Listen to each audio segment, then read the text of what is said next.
Ai, tá por dizer à minha família que não quero nada com minha irmã deficiente depois que meus pais morrerem? Eu sou o mais novo de uma família grande. Antes que alguém comente sobre isso, vou deixar claro que minha família não faz parte de um culto religioso, embora alguns detalhes possam parecer assim. Sistema de companheiros, quantidade absurda de filhos. Meus pais são muito modernos e sempre votam de maneira liberal. Acabamos de passar por uma situação com a família grande. Passei meus primeiros anos dividindo o quarto principal com minhas várias irmãs. Meus 2 irmãos dividiam um quarto e meus pais tinham o quarto restante.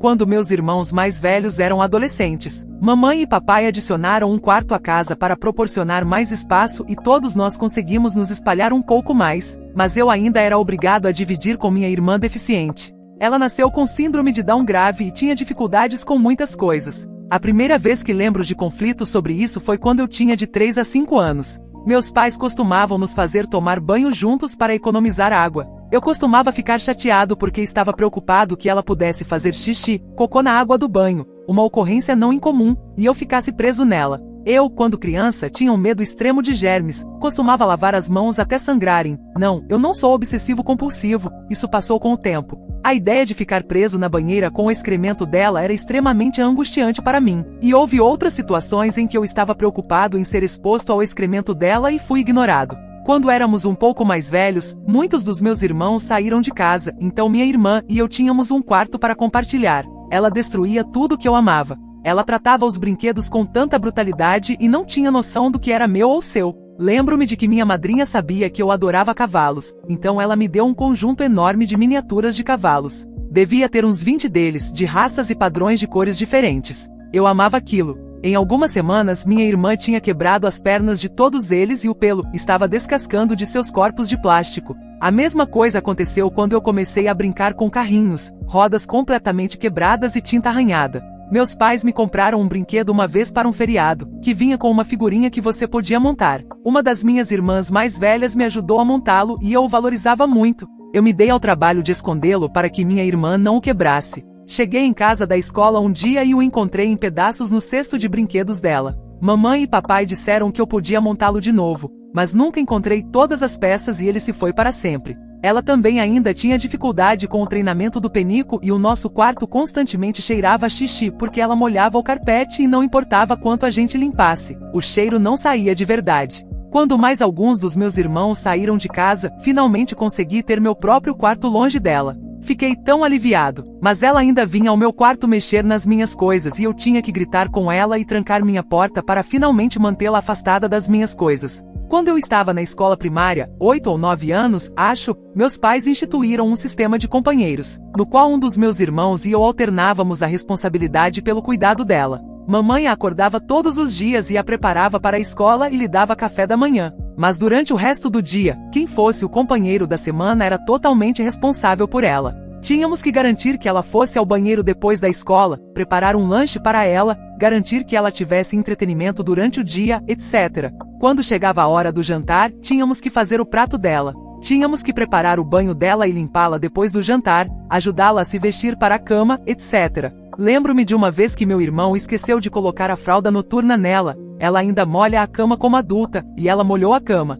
Mamãe ficou furiosa e fez meu irmão acordar de madrugada para banhá-la enquanto ela lavava os lençóis. Meus pais poderiam estar na cozinha com ela enquanto ela estava pedindo algo para beber, mas eles gritavam pela casa para que meu irmão ou eu viesse preparar a bebida dela, mesmo que estivessem ao lado da geladeira. Em certo ponto, meus pais acrescentaram requisitos para o cuidado dela e se você não os cumprisse, teria que ser o companheiro dela por mais uma semana. Os requisitos eram ler uma história para ela na hora de dormir 3 vezes por semana e fazer uma atividade ao ar livre com ela 2 vezes por semana. Eu estava tão ressentido nesse ponto que comecei a discutir. Em determinado momento, meu pai me acusou de odiar minha irmã e eu fiquei tão chateado que fui para o meu quarto e chorei. Quando eu estava no ensino médio, fiz tudo o que pude para ficar longe de casa. Me envolvi em atividades extracurriculares e fiz o possível para passar tempo com amigos para não ter que ficar perto da minha irmã. Meus pais mencionaram algumas vezes como eu nunca estava em casa e como isso não era justo com meu irmão, a quem eles obrigaram a cuidar dela quando eu estava fora, mesmo que fosse minha semana. Eu nunca cedi. Eu me tornei insensível e indiferente em relação a ela e quando finalmente saí de casa aos 18 anos, disse aos meus pais que nunca mais seria responsável pela minha irmã. Eles entenderam bem e isso nunca mais foi mencionado. Eu tenho um relacionamento razoável com meus pais e tolero minha irmã quando a visito. A questão agora é que sou adulto, quase 30 anos, e meus pais estão falando sobre o que acontecerá quando eles se forem. Todos os meus irmãos, incluindo o irmão que foi obrigado a cuidar dela assim como eu, estão falando sobre como precisamos colaborar para o cuidado da irmã. Deixei claro para todos que não teria nada a ver com nada disso. Não vou ajudar financeiramente, não vou ajudar a organizar. E se chegar a quem vai cuidar dela em casa, certamente não serei eu. Prefiro deixar o governo cuidar disso se meus irmãos não puderem. Ela pode ir para uma instituição, tanto faz para mim. Meus irmãos mais velhos estão todos chateados porque eu sou de longe o mais bem-sucedido de todos. Todos têm diplomas do ensino médio, exceto um irmão que tem uma graduação e é assistente social. Eu sou médico. Eu disse a eles que já fiz a minha parte, essencialmente. Todos se recusam a acreditar que tive um momento difícil e acham que sou um completo idiota por recusar a ajudar a família. Ao longo dos anos, percebi que não é culpa da minha irmã, é culpa dos meus pais. Eu deixei o ressentimento em relação à minha irmã de lado, mas simplesmente não me importo com ela de jeito nenhum. Sou errado? NTA. Seus pais sabem, desde o nascimento de sua irmã, que ela precisará de cuidados por toda a vida.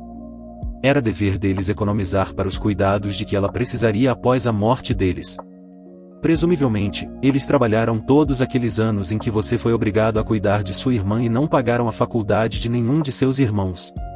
Então, deveriam ter economias. Se não o fizerem, eles precisam entrar nisso. Você realmente cumpriu o seu tempo. NTA. Tendo trabalhado para uma agência onde vimos tantos candidatos que tinham pais como os seus. Eles não pensaram em como cuidar de seus filhos deficientes depois que falecessem. Isso se tornou uma emergência quando envelheceram e seus filhos estavam na meia-idade. Ficou claro que nenhuma criança estava disposta ou capaz de cuidar da criança com necessidades especiais. Cabe aos seus pais entrar em contato com os recursos agora para elaborar um plano a ser executado após a morte, que não exija que nenhum dos filhos sustente a irmã. História 2.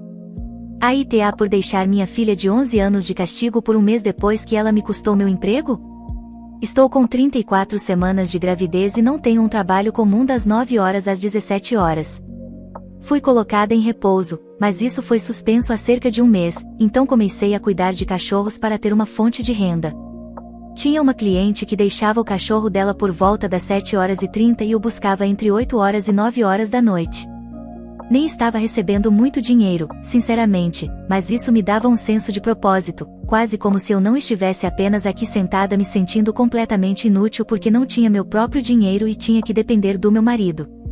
Então, acabei ganhando apenas uns $150. Na verdade, nem precisamos realmente de uma renda extra para mim, mas novamente, isso me fazia sentir melhor do que simplesmente ficar em casa. Minha filha pode ser um pouco egoísta e só pensar nela mesma e em ganhar vantagem na maior parte do tempo. Ela me perguntou ontem se poderia começar a sua própria empresa de passeio de cachorros e eu não levei a ideia a sério porque não vou deixar minha filha de 11 anos andar pelas ruas com cachorros. Eu não acho seguro e atualmente não consigo ir com ela. Então eu disse não. Ela ficou brava comigo. Quando minha cliente veio buscar o cachorro ontem à noite, minha filha desceu e disse a ela que ela deveria parar de me pagar para cuidar do cachorro e pagar a ela $1 por dia porque ela faria um trabalho melhor e disse eu tenho o cachorro o dia todo, todos os dias. Minha mãe não faz nada. Isso é uma mentira descarada. Ela passeou com o cachorro uma vez ontem e o resto do tempo, fui eu que cuidei do cachorro. Eu corrigi minha filha naquele momento e disse não, você não fez isso. Eu cuidei dela o dia todo e você a passeou apenas uma vez, mas aparentemente não fez diferença, já que minha cliente me mandou uma mensagem naquela noite e disse acho que vamos encontrar outro cuidador de cachorros por enquanto, pois acho que sua filha disse preocupante e preciso garantir que meu cachorro esteja recebendo o melhor cuidado. Espero que você entenda. Eu imediatamente fui ao quarto da minha filha e disse a ela que ela estava de castigo por um mês porque ela me fez perder meu emprego. Tirei todos os eletrônicos dela e isso significa que ela não poderá ir à festa de uma amiga na próxima semana. Ela chorou e me disse que não fez por mal, mas esta não é a primeira vez que ela faz algo para colocar em risco as coisas para mim e para o pai dela por causa da vantagem dela, e certamente não é a primeira vez que falo sobre isso com ela.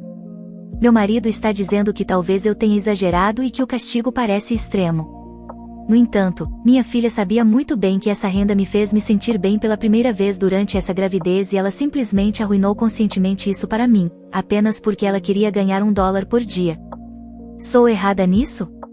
Observação: para responder a algumas declarações repetidas, eu não deixei ela passear com o cachorro na rua. Eu já estava ao ar livre com o cachorro e ela saiu e pediu para passear com ele ao redor da casa. Ela nunca saiu do meu quintal e, como eu disse, ela só passeou uma vez. Quanto ao problema do dinheiro, ela já ganha até $40 por semana com a mesada por fazer tarefas.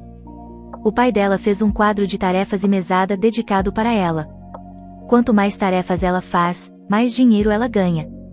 Ela já tem mais de $900 economizados. A questão aqui é o fato de ela estar obcecada com dinheiro e fará qualquer coisa para ganhar dinheiro rápido, mesmo que isso signifique passar por cima das pessoas para fazê-lo. Ela não gasta nenhum de seu dinheiro. Ela insiste em economizar cada centavo que ganha e já disse várias vezes: vou ser a mais rica da família. Sua obsessão por ganhar dinheiro de qualquer maneira possível a levou a custar conscientemente meu emprego por causa da vantagem dela. Sua filha precisa saber que as ações têm consequências. Eu também diria a ela, da próxima vez e no futuro previsível, que ela pedir para você comprar qualquer coisa, não. Agora que não estou ganhando dinheiro, não podemos pagar. Quando eu tinha a idade da sua filha, era malcriada com o namorado da minha irmã mais velha. Ele disse algumas coisas ofensivas para mim, e eu comecei a chorar, e então ele disse: eu estou simplesmente tratando você como você estava me tratando. Da próxima vez, trate as pessoas como você gostaria de ser tratado. Deixou uma impressão duradoura em mim. Eu nunca teria aprendido essa lição sem a dor das consequências de minhas ações. Estou dizendo que foi um grande momento na minha cabeça. Você está fazendo um bom trabalho, mãe. Continue acompanhando. História 3. Sou babaca por falar para minha namorada que ela não merecia namorar comigo? Então, eu, 20 anos, e minha namorada, 18 anos, estamos juntos há 11 meses e namorando há 8. Eu, particularmente, deixo ela pegar meu celular e acessar meu Instagram, entre outros aplicativos pessoais. Meu Instagram até está no celular dela. Isso não é algo que me incomoda nem nada, é uma liberdade que eu mesmo permito. Mas neste final de semana aconteceu algo que me incomodou profundamente. Estávamos a sós em casa e estávamos com vontade de comer besteira, então saímos para comprar salgadinhos e deixamos o celular em casa. Na volta, resolvemos passar na casa de um amigo em comum. Chegando lá, ele tinha acabado de acordar, 5 horas da tarde, e ficamos conversando. Chegamos ao assunto Genshin Impact, onde eu falei que finalmente tinha passado do último piso do abismo, o piso 12, 2 vezes seguidas. Bom, aí começa. Meu amigo disse que não conseguia passar do piso 11, o que eu estranhei, porque ele gasta mais de um salário mínimo nesse jogo por mês e tem armas e assinaturas de vários personagens. Então, pedi para tentar passar por ele. Nessas tentativas, minha namorada queria ir para casa, porque ela queria fazer coisas que namorados fazem, né? Bom, nessa hora, eu não estava afim, mas não por causa do jogo, eu só não estava afim mesmo. Então, ela preferiu ir para casa sozinha e me deixar lá. Eu e meu amigo pensamos que ela tinha ido buscar nossos celulares e voltar. Como era um condomínio, eu deixei ela ir, porque não tinha perigo. Bom, achei que ia passar do abismo rápido, porque eu já tinha tentado várias vezes na minha conta, e como essa que eu estava jogando tinha personagens melhores, ia ser mais rápido. Me enganei. O que era para demorar 30 minutos demorou 1h30. Nisso, eu desisti e voltei para casa. Eu e minha namorada fizemos coisas e tal. Tudo isso aconteceu no sábado. Na segunda, aconteceu uma briga, onde minha namorada estava com ciúmes do nosso amigo. Eu, particularmente, fiquei ofendido pela falta de confiança. PS, foi por causa desse amigo que eu e ela estamos juntos. Minha namorada ficou atacando meu amigo, dizendo que eu e ele estávamos nos pegando. Eu falei que não tinha interesse nele, e ela falou que ele poderia ter interesse em mim. Retruquei dizendo que a traição acontece dos dois lados, mesmo se ele quisesse, o que eu duvido, eu não quero. A discussão rolou, e eu disse a frase: se você tem a liberdade de olhar meu celular sem mesmo eu reclamar ou esconder algo, usar meu Instagram para ter confiança, E mesmo assim você desconfia de mim por cada pessoa que eu converso, então você não merece me namorar. Adendo, eu e ela nunca tivemos histórico de traição. Ela nunca traiu nem foi traída por mim ou qualquer namorado anterior. Nel. Assim, eu sou gamer e nunca deixaria alguém interferir no meu amor por jogos, ou em jogar. Se ela tem toda essa liberdade contigo e ainda assim desconfia, eu diria que ela pode estar com medo, por ser assim. Você tem essa mesma liberdade com relação ao celular delas? Ou é só você que a deixa ver tudo? E outra coisa, ciúmes de amigos só porque vocês estavam jogando, é complicado, né? Poxa. Outra coisa, ignore os comentários dizendo que você foi babaca por trocar a namorada pelo jogo. Até porque isso não foi errado, e é ela que está com problema na cabeça. Provavelmente, se fosse eu no seu lugar, faria o mesmo para ficar jogando com meus amigos. Afinal, muitas vezes as pessoas nos decepcionam, aqueles que geralmente estão lá para ajudar podem ser tanto nossos amigos quanto os jogos. Nel. Termina. Não vale a pena isso. Não faz nem um ano que estão juntos. Aproveita para livrar-se disso cedo, porque se agora, no começo, está assim, imagina mais para frente, a paranoia na cabeça dessa pessoa. Só vai te atormentar e roubar sua liberdade. Está cheio de pessoas por aí sem esse tipo de problema na cabeça. E outra coisa, se for para ser assim, é melhor estar sozinho. Não precisa ficar nesse papo de você não merecia estar comigo para ver se ela melhora, porque não vai melhorar. Isso precisa ser tratado na terapia e não com o namorado. Espero que você tenha gostado. Compartilhe, se inscreva no canal para não perder os próximos vídeos.